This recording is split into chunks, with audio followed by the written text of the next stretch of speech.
Hello guys, welcome back to this channel. Guys, इस video में हम लोग बात करेंगे एनएचपीसी के बारे में, national hydro electric power corporation limited के बारे में। जैसा कि आप लोगों को कंसिस्टेंटली मैंने इसके पहले भी इसमें अपडेट किया है, इस बार एक बहुत बड़ी अपडेट है, वो आप लोगों के साथ शेयर करूंगा। इसके अलावा और भी कुछ कंपनी ने मेजर स्टेप्स लिए हैं, उसको भी मैं आप लोगों के साथ शेयर करूंगा। लेकिन सबसे पहले आपसे रिक्वेस्ट करूंगा कि अगर आप इस चैनल को फर्स्ट टाइम देख रहे हैं तो जल्दी से सब्सक्राइब करके बेल आइकन को हिट कर लीजिए, ताकि हर वीडियोस की नोटिफिकेशंस आपको मिलती रहें और आप उसे देख पाएँ। Alright, so let's come to the main point. Okay, तो सबसे पहले आप लोगों से मैं इसके ग्राफ के ऊपर हम लोग चलेंगे और वहाँ से देखेंगे कि लास्ट के कुछ दिनों के अंदर किस तरीके की परफॉर्मेंस रही है। आप फ्राइडे के दिन का ग्राफ देखें तो ये आपके सामने ग्राफ देख सकते हैं, हमें एक सडन यहाँ पे सर्ज देखने को मिलता है। हाल ही में इसके बोर्ड की मीटिंग थी और बोर्ड की मीटिंग का एजेंडा था कुछ चीज़ों को डिस्क्लोज़ करना। रिज़ल्ट भी इनका अनाउंस हुआ है, रिज़ल्ट में काफ़ी धमाकेदार इनकी परफॉर्मेंस आई है, वो भी हम लोग देखेंगे। आप देख सकते हैं यहाँ पे सडन हमें इंक्रीज़ देखने को मिला था और उसके बाद ये अपने प्राइस लेवल को कंसोलिडेट करने की कोशिश कर रहा था।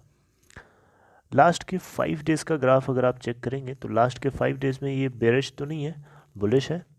महीने भर का आप ग्राफ देखेंगे तो इनका लो बना है 22.9 का, जो कि 28 जनवरी 2021 को बनाया था, और हाई बनाया है 25.45 का, जो कि 12 फरवरी 2021 को बनाया था, यानी फ्राइडे को।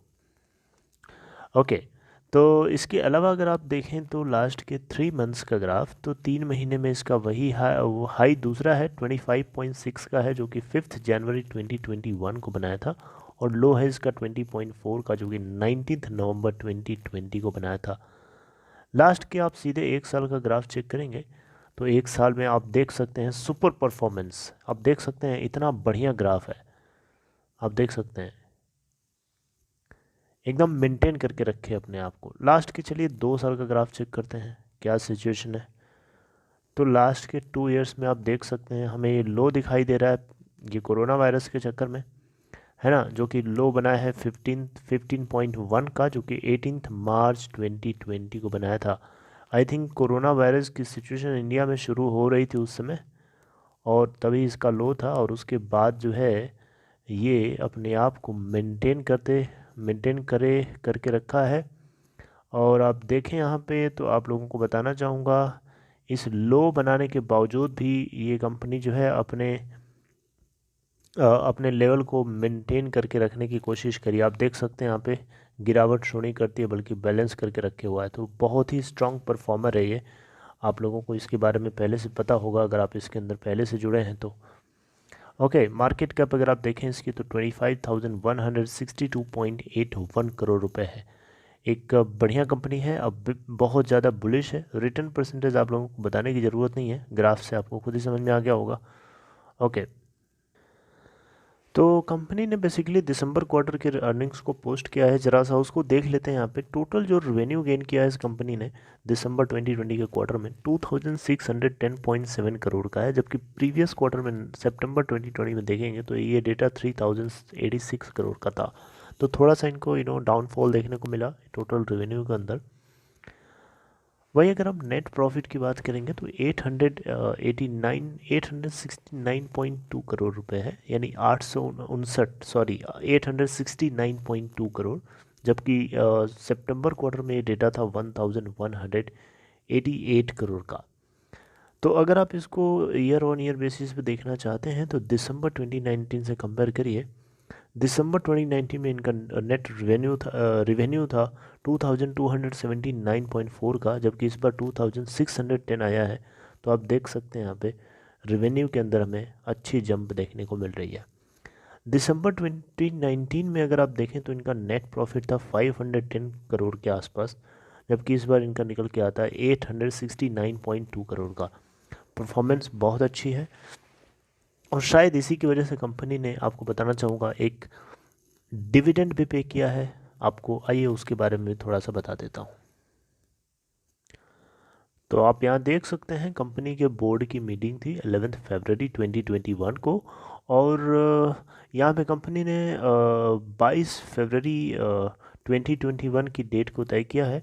और जो डिविडेंड पे करने की बात है यहाँ पे 12.5% का डिविडेंड जो है कंपनी पे करेगी, इंटरिम डिविडेंड, राइट। और जो डेट है इसके लिए एक्स डिविडेंड की वो है फरवरी 22 फरवरी 2021। ओके। ओके, तो अब बात करते हैं गाइस हम लोग इसके फंड रेजिंग से जुड़ी हुई न्यूज़ के बारे में। तो देखिए यहाँ पे national hydro electric power corporation limited जो है ये 1500 करोड़ रुपए जो है इन्होंने बॉन्ड्स के जरिए जो है रेज करे हैं। और ये जो बॉन्ड्स है बेसिकली ये जो है wholesale debt market segment BSE और एनएसई का जो है उसमें इसको लिस्ट किया जाना है। ऑलराइट। और ये जो बॉन्ड्स हैं इनकी जो मेच्योरिटी डेट है वो जो तय करी गई है वो है 12 फरवरी 2036, यानी 12 फरवरी 2036 को ये मेच्योर होगा। ऑलराइट, तो आप देख सकते हैं यहाँ पे state own hydro power giant NHPC on Friday said that it has raised rupees 1500 crore through issuance of non convertible taxable bonds. जी हाँ, नॉन कन्वर्टेबल टैक्सेबल बॉन्ड्स, यानी ये नॉन कन्वर्टेबल है मतलब इक्विटी में आप इसको कन्वर्ट नहीं कर सकते, और ये टैक्सेबल बॉन्ड है यानी इसके ऊपर टैक्स भी है। ऑलराइट, तो एनएचपीसी ने बेसिकली यहाँ पे private placement of secured redeemable taxable non cumulative non convertible, ठीक है, इसके आधार पर इन्होंने 1500 करोड़ रुपए जो है रेज करे हैं।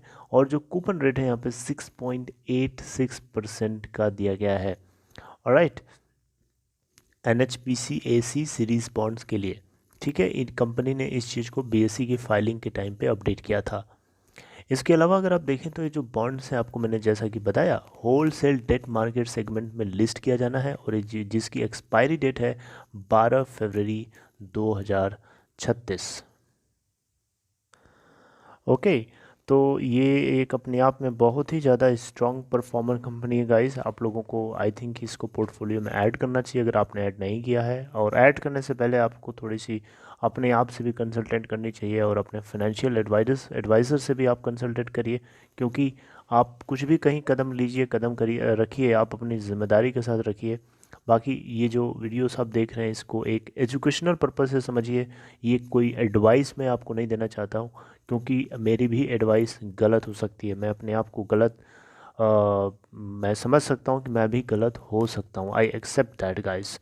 ओके, तो बेसिकली यहाँ पे आप लोगों को कुछ भी करना है सेल्फ रिस्पॉन्सिबिलिटी के साथ करना है, और कुछ भी करिए सोच समझ के करिए, क्योंकि this is your money. Alright, you are the big boss of your money, so you have to be very careful guys. वैसे आप लोगों को बताना चाहूँगा इसके फंडामेंटल्स अच्छे हैं, इस कंपनी के परफॉर्मेंस आपने देख ही लिया, लास्ट के 2 साल 2.5 साल 1 साल का बढ़िया परफॉर्मेंस है, और डिविडेंड भी इन्होंने अच्छा खासा देने वाले हैं। और इसके अलावा कंपनी की जो क्वार्टरली रिजल्ट्स हैं वो भी अच्छे आ रहे हैं। तो इन सारे पैरामीटर्स को आप देखिए, समझिए, सोचिए, उसके बाद ही आप कोई डिसीजन लीजिए। Alright, so I would like to terminate my talks right here guys. If you are new, make sure to hit the subscribe button, and also if you are interested to open Demat or trading account, there's a link for you in description box. Click on that link to open your account in Upstock. See you next time guys. Till then, take care of yourself. Goodbye.